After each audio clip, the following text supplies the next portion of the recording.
안녕하세요. 너너블리TV 너너블리입니다. 요즘 코로나 예방을 위해 백신 접종이 한창이죠? 하지만 백신의 종류가 너무 다양해서 어떤 차이가 있는지 많이들 궁금해 하시는데요. 최근 강원도 크리에이터로 활동 중이다가 백신 관련 콘텐츠를 제작해보는 게 어떨까 하는 의견이 있어서 이 영상을 제작하게 되었습니다. 그래서 오늘은 제조 방식에 따라서 백신의 종류가 어떻게 분류되는지 알아보려고 하는데요. 궁금하시다면 채널 고정해 주시고요. 시작해보도록 하겠습니다. 코로나 바이러스 백신은 여러 제조 방식을 사용하여 개발되고 있습니다. 이들 중 일부는 불활성화 인플루엔자 백신처럼 불활성화된 바이러스를 이용하거나 홍역 백신처럼 독성을 약화시킨 약독화 생바이러스와 같은 전통적인 제조 방식을 사용하고 있습니다. 도입하고 있는 또 다른 제조 방식은 암을 일으키는 인간 유두종 바이러스를 예방하는 백신에 사용하는 제조합 단백질이나 에볼라 백신에 사용되는 벡터와 같은 새로운 제조 방식을 사용합니다. 그리고 RNA 및 DNA 백신과 같이 기존에 허가된 백신이 없는 새로운 형식의 백신도 제조되고 있습니다. 용어가 조금 어렵죠? 하나씩 살펴보도록 하겠습니다. 각각의 백신 제조 방식에 관해 알아보면 우선 불활화 백신이 있는데요. 전통적으로 많이 사용되어 왔던 백신 제조 방식입니다. 불활화 백신은 세포 배양을 통해서 바이러스를 증식시킨 다음 바이러스를 화학적으로 불활화시켜 생산합니다. 생산을 위해서는 생물안전 3등급 시설이 필요합니다. 여기서 불활화시킨다는 것은 바이러스가 활동하지 못하도록 만드는 것을 말합니다. 이렇게 비활성화된 바이러스는 종종 면역 반응을 효과적으로 자극하기 위해서 다른 보조할 수 있는 물질과 결합됩니다. 이렇게 만들어진 불활화 백신은 일반적으로 근육 내 투여되는데요. 투여된 불활화 백신에 대한 면역 반응은 스파이크 단백질을 포함해서 바이러스의 구성 요소를 표적으로 삼게 됩니다. 코로나 백신으로는 중국의 시노팜 백신이 이 방식을 채택하고 있습니다. 다음으로 약독화 생백신입니다.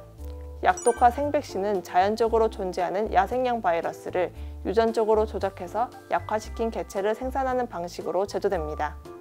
이 방식에서는 바이러스를 유전적으로 변형하거나 불리한 조건에서 성장시켜 결과적으로 독성은 사라졌지만 면역 원성은 유지되도록 만들어집니다.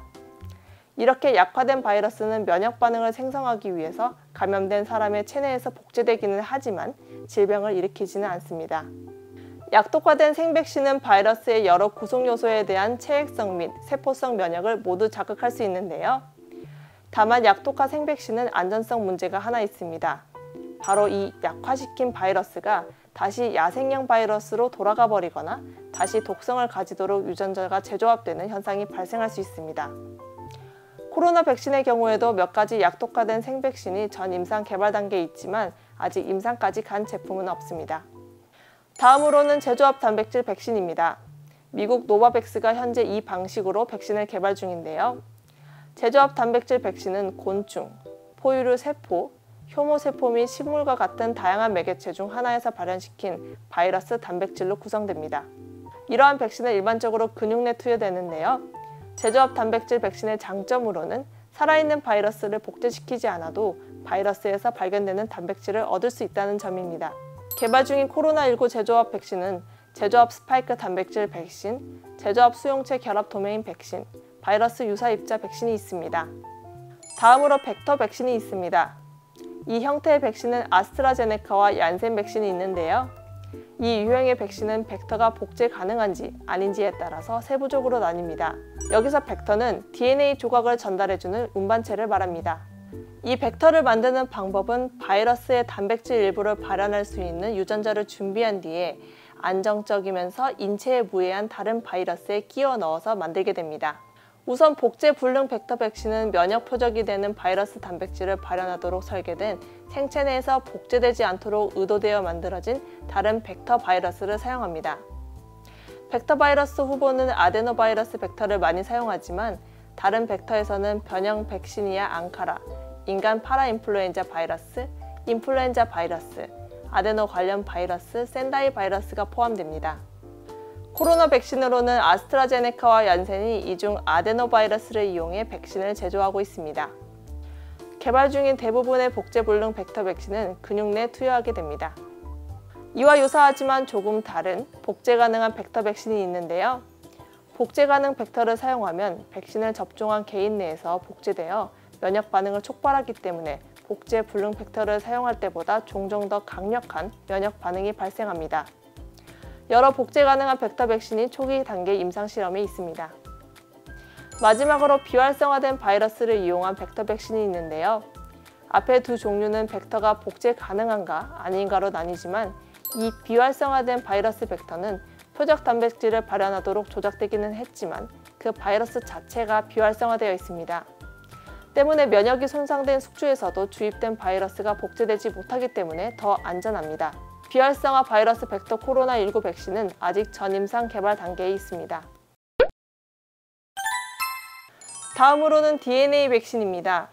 DNA 백신은 포유동물 발현 촉진제와 표적 유전자를 포함하는 플라스미드 DNA로 구성되어 표적 단백질이 백신 수혜자에게 발현되도록 합니다. 여기서 플라스미드 DNA란 대장균에서 생성되는 안정한 원형 DNA를 말합니다. 이 플라스미드 DNA를 사용하면 생산이 수월해지는 것이 장점입니다. 하지만 DNA 백신은 제대로 기능하기 위해서 세포의 핵에 도달해야 된다는 단점이 있습니다. 그리고 DNA 백신은 종종 면역 원성이 낮고 전기 천공기와 같은 특수 전달 장치가 필요하므로 사용이 제한될 수 있습니다. 현재 이 유형의 백신도 개발 중입니다. 마지막으로 RNA 백신에 관해 알아보겠습니다. RNA 백신은 최초의 코로나 백신이며 완전히 새로운 백신 유형입니다. 일단 투여되면 RNA는 면역 반응을 유도할 수 있는 단백질을 만드는 데 이용됩니다. mRNA는 DNA와 달리 세포질에 남아있고 핵으로 들어가지 않는데요. 때문에 mRNA 백신은 백신을 맞은 사람의 DNA와 상호작용하거나 통합되지 않습니다. 하지만 신기술이기 때문에 RNA 백신을 대량 생산하기가 쉽지 않고 일부 백신은 매우 낮은 온도에서 보관해야 하는 번거로움이 있습니다. 이 방식을 도입한 코로나 백신으로는 화이자와 모더나가 있습니다. 오늘 준비한 내용은 여기까지입니다. 오늘은 다양한 제조 방식의 백신들에 관해 알아보았는데요. 안전상의 염려가 뉴스에서 나오고 있기는 하지만 현재 백신 접종이 꾸준히 이어지고 있고 제약업계에서도 백신 개발에 총력을 기울이고 있으니 이러한 시기가 잘 극복될 것으로 여겨집니다. 강원도에서도 사회적 거리두기가 계속되고 있는데요. 모두들 건강 잘 챙기시기 바랍니다. 다음 편에서 만나요. 안녕!